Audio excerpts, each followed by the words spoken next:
Bienvenidos nuevamente a El Laberinto. Estamos en esta semana listos para hablar acerca de improvisación, acerca de Alcides Arguedas, acerca del censo, acerca de la Procuraduría y también acerca de una obra que cumple 60 años de su publicación. Acompáñanos en los siguientes minutos.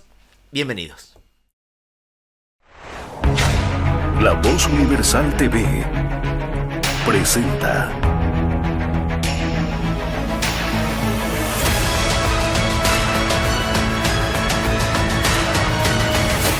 El Laberinto con Andrés Canseco. Este fin de semana me llegó desde Sucre, por un pedido que hice, un paquete de libros que contiene los 2 tomos de La Danza de las Sombras. Esta obra que tiene un carácter casi como diario, casi como memorias de Alcides Arguedas. No son propiamente memorias, porque el mismo Arguedas tituló memorias a este libro llamado Etapas en la vida de un escritor. Pero estos 2 tomos de La Danza de las Sombras tienen mucha importancia. El primer tomo tiene que ver con unas cuestiones relacionadas a su labor como escritor.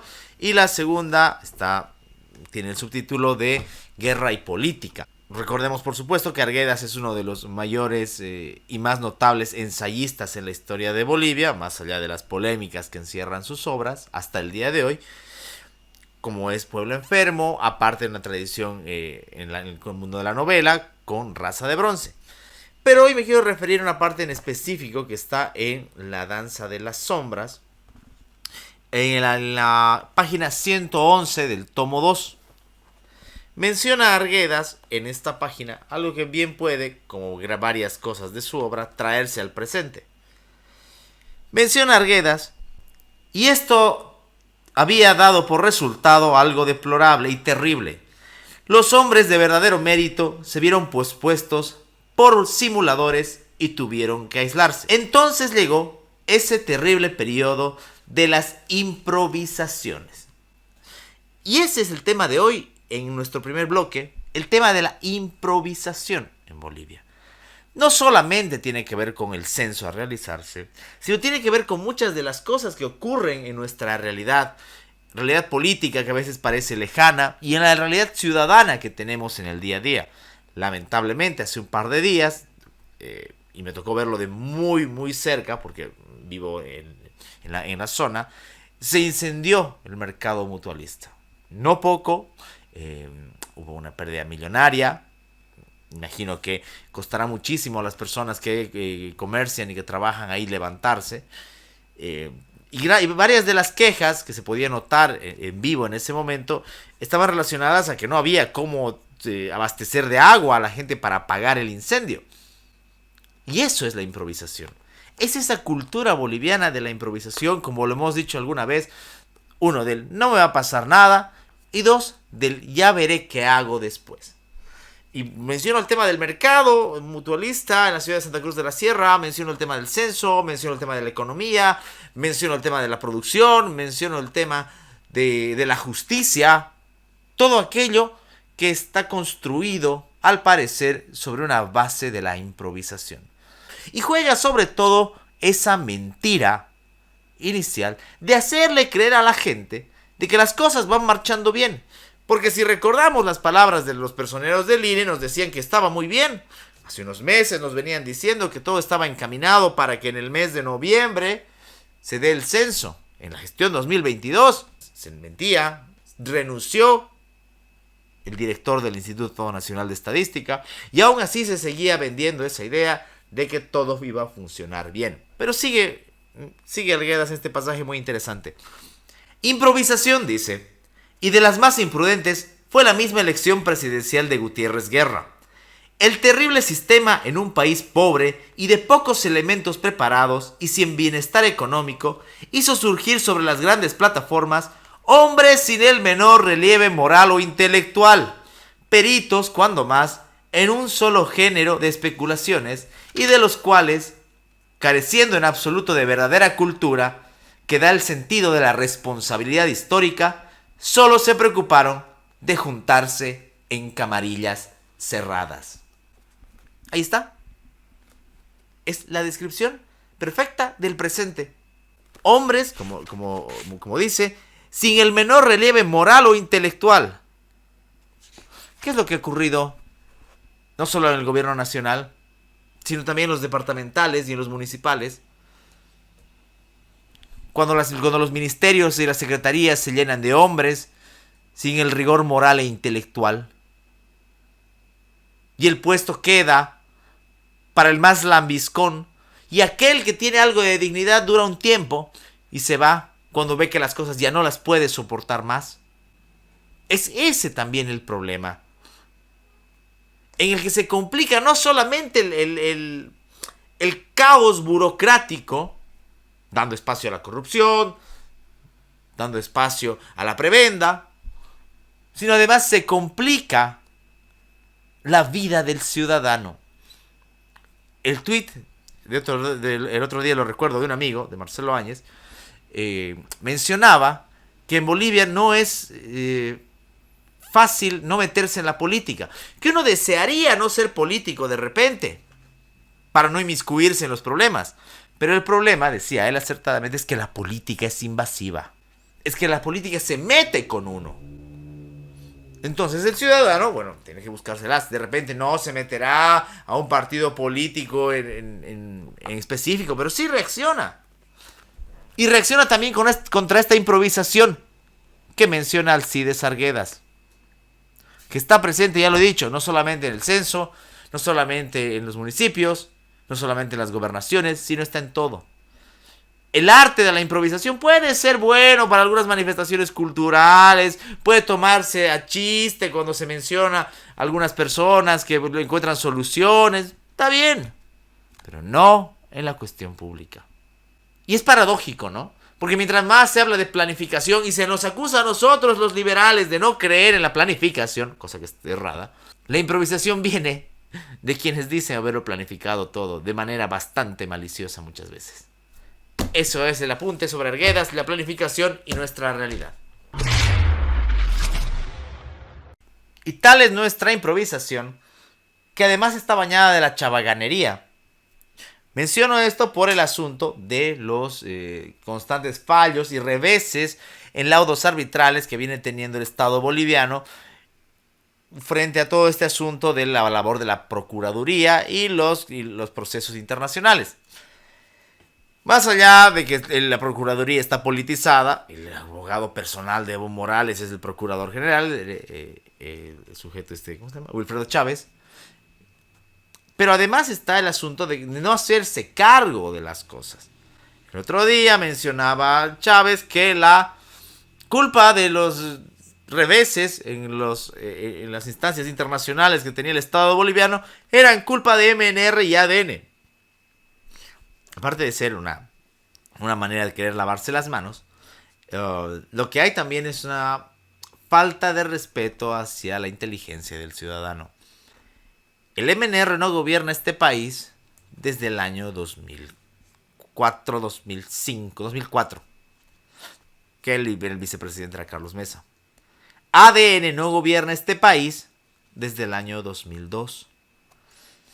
Tengo estudiantes bastante conscientes de la realidad boliviana y tengo espectadores que están viéndome en este momento que nacieron después de esos años y que tienen muy clara la idea de que no pueden culparse a gobiernos tan antiguos de estos errores, y sobre todo cuando estos no son errores simples y llanos, sino que son consecuencias de esa perorata nacionalizada de 2006, sobre todo 2007, en el que se decía, no, que las nacionalizaciones, nacionalizamos Entel, nacionalizamos YPFB, aunque también hay varias mentiras por ahí, y se sacaba el pecho, no se acuerdan, Evo Morales, ingresando hasta con militares para nacionalizar las empresas, entre comillas, y de verdad pensábamos que no iba a haber consecuencias de eso. Claro, lo que pasa es que como estos montos y encima de todos estos procesos se manejan bajo cierta reserva, el ciudadano no se indigna. Pero Bolivia tiene que pagar esas multas, tiene que pagar ese dinero. Y no la pagan Evo Morales, Luis Arce, los diputados, el salvaje de Gustavo Torrico. No. Lo pagamos nosotros. Y de por sí a la precaria realidad, salud, educación, economía, se va a ver afectada porque hay que pagar este dinero. Entonces, resumiendo, no es solamente la labor pobrísima, manipulada políticamente la Procuraduría, sino también los efectos y las consecuencias de hacerse a los grandes valientes para querer nacionalizar, imaginando que no va a haber consecuencias en el futuro. Y así como eso, muchas cosas de las que se están haciendo hoy, como el tema de las gestoras de pensiones, como el tema de las empresas públicas deficitarias, también van a pagarse dentro de algún tiempo. Y como ya lo dije, no serán los muchachos azules, sino seremos todos con el bolsillo y con nuestros impuestos. Rapidito, porque no quiero entrar en una polémica sobre esto, porque ya está muy trillado, pero es bueno saberlo. Este asunto del censo, pospuesto de lo que comentaba en el primer bloque, tiene que ver también con una cuestión muy nociva de la cultura boliviana y latinoamericana. ¿Qué es esto de darle la espalda a la realidad cuando esta realidad puede ser contraria a aquello que queremos? Me explico. Si han notado, por cierto, la gran cantidad de municipios, de asociaciones de municipios y de alcaldes que apoyan al gobierno en el retraso de 2 años ya del censo, se van a dar cuenta de que varios de ellos lo hacen de alguna manera más frontal, otros tratan de ser más sutiles, pero lo hacen porque saben que ciertos números, que ciertos datos no solamente van a arrojar mucha verdad acerca de los posibles fraudes, sino además por los recursos y también porque va a perder esa representación política.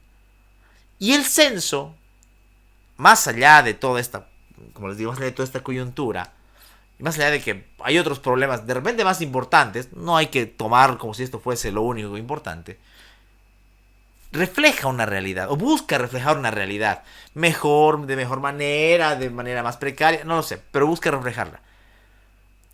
Y es esa cultura de barramos y ocultémoslo bajo la alfombra. No importa, ya lo vamos a ver después.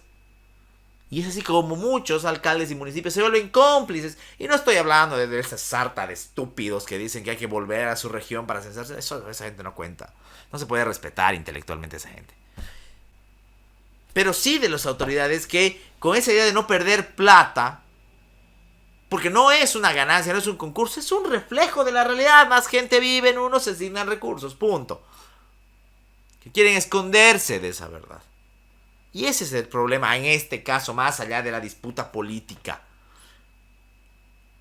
El volcarle la espalda a la realidad para seguir beneficiándose. Que también, como lo diría Arguedas en otra de sus obras, es un problema de la cultura boliviana. Llego al final del programa. Hoy, mencionando lo que les decía, se cumplen 60 años de la publicación de esta novela. Me refiero a La Naranja Mecánica de Anthony Burgess. Esta obra publicada originalmente en el año 1962 y que es muy conocida también por la adaptación cinematográfica, muy bien llevada, una de las mejores posiblemente de esa época, llevada por Stanley Kubrick, aquel director que también hizo la adaptación de Resplandor y otras películas como Odisea en el Espacio 2001, una película interesantísima.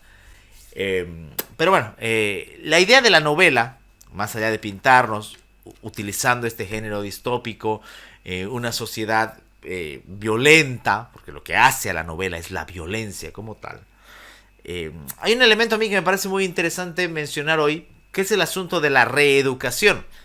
Cuando el personaje principal de La Naranja Mecánica es tomado como un objeto de experimento y sale de la cárcel para ser reeducado, esa escena que ha sido llevada a las referencias culturales de cine y televisión un montón de veces, en la que está viendo las películas con los ojos abiertos y retenidos, y que es parte de su reeducación, no es solo eso. Nos puede hacer pensar a nosotros que más allá de que esto es una ficción, hay de verdad gente que nos quiere reeducar de esa manera. Ya, ok, no digamos a través de esas formas violentas, Pero sí, o sea, yo pienso que gran parte de las razones por las que uno abraza el liberalismo es porque busca que se respete lo que uno es. Y muchas veces lo que uno es no gusta a la gente. Y la gente, en vez de aceptarlo, por último, mirar hacia otro lado, busca cambiarnos. Pienso, por ejemplo, en siglos pasados, todo el asunto de la Inquisición, todo el asunto de la religión, que aquel que era el hereje debía ser condenado, o en el mejor de los casos era enviado a un lugar donde se lo ¿cómo se llama? Se lo vuelve a poner en la vía de la fe, como una oveja. Pienso ya en siglos más cercanos, ustedes seguramente recordarán, alguna tía o alguna abuela o algún personaje familiar que era considerado básicamente como la persona que iba a reformar a los jóvenes. Y también recuerdo en mi infancia, de hecho antes de que yo nazca ya había esa práctica, de que se solía enviar ni siquiera a conventos, de repente conventos en el caso de mujeres para que se reeduquen, o a las Fuerzas Armadas, al ejército, a cumplir el servicio militar a los hombres, para que comprendan el valor de lo que el trabajo, la disciplina y bla bla bla bla bla. Hoy nuestras maneras de reeducar son diferentes. A través del poder, de la propaganda, a través de la banalización. Y digo, más que reeducar, aquí de repente tenemos que crear el neologismo de deseducar. Un mundo lleno de superficialidades que ya no solamente sea como el de Anthony Burgess, sino que sea como el de Huxley, en el que la superficialidad, el chisme, lo viral, hacen que las personas no tengan ningún interés en reflexionar. Puede ser también algunas de las cosas que la gente conspiranoica dice es que todo esto está digitado. Yo no sé si está digitado. Yo pienso que es más un comportamiento espontáneo, que no es sinónimo de bueno de la sociedad. Pero aún así, seguirán existiendo personas que recordarán a estos reeducadores de la novela de Burgess. Pienso, por ejemplo, en todas estas personas de que llevan a campamentos y que adoctrinan a la gente para decirle que debe abandonar sus prácticas anteriores, debe rebautizarse. Claro, y aquí me dirán que eso es una cuestión de fe, pero por supuesto que es una cuestión de fe. Obvio. Pero está ahí, de ser una reeducación. Nadie está en contra de que las personas cambien, de que alteren su fe, de repente para una mejor vida. No, por supuesto, esto está buenísimo. Pero cuando se hace por la fuerza, cuando por ejemplo hay campos en los que se trata de cambiar la preferencia sexual de alguien, ¿no estamos hablando de algo macabro?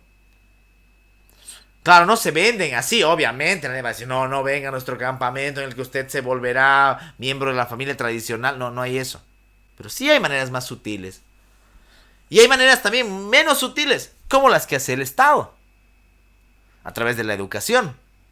Ok, no nos llevan a nosotros, o no nos llevaban a nosotros a ver videos de propaganda, como pasa en la primera escena de 1984, el minuto de odio, ok, no. Pero, por ejemplo, el excesivo patriotismo y el chauvinismo no son maneras de reeducarnos. O de tratar de reeducarnos y de imponernos modelos para que seamos un poquito menos libres. Y hay que decirlo sin miedo. En ese error incurre el nacionalismo nacional boliviano. Perdón, para la redundancia. Incurren el nacionalismo boliviano y también el nacionalismo cruceño. Han pasado 2 años de pandemia y nadie se ha muerto por no haber habido desfiles, por no haber existido horas cívicas. Entonces también hay que buscar asuntos que permitan a las personas ser más libres. No estoy diciendo que se prohíban o que se proscriban todos estos símbolos, no. Si el que quiere añadirse a ellos y sentirlos con el corazón, está perfecto. Si quiere alguien hacer uso de la solemnidad para la vida y reeducar a los jóvenes, está perfecto. O si ellos, mejor dicho, si ellos desean hacerlo, está perfecto. Pero no concibo la idea de una reeducación forzosa. Y la realidad pintada en este libro que cumple esta semana 60 años, debe hacernos pensar en aquello. Porque al final, reeducar, retrotraer, no es nada más que una manera de demostrar que uno no está conforme con la libertad del prójimo. Porque como hemos dicho hasta el cansancio, la libertad y los principios se ponen a prueba con aquellas cosas que no necesariamente nos gustan. Es fácil estar de acuerdo con lo que nos gusta y defenderlo. Lo difícil es defender aquello que no es lo nuestro. Pero por el hecho de la tolerancia, por la necesidad de vivir en un espacio libre, lo hacemos igual. Entonces olvidemos entonces esa tentación de reeducar. No nos sumemos a ser esos personajes pintorescos y nocivos de la novela de Borges. Porque además, como pasa en la novela, las consecuencias después pueden ser muchísimo peores. Y bien, hemos llegado al final del programa. Gracias a todos los que nos siguen, a todos los que nos han dejado sus comentarios, la gente que nos apoya, la gente que comparte, la gente que está siempre siguiéndonos y dejándonos su... Agradecer también a Radio La Voz Universal, a lavozuniversal.tv, al Instituto de Ciencia, Educación, Economía y Salud y a ustedes por vernos nuevamente. Pueden seguirnos en todas nuestras redes sociales. Nos veremos la siguiente semana en otro laberinto. Mi nombre es Andrés Canseco. Que tengan un muy buen descanso. El laberinto con Andrés Canseco.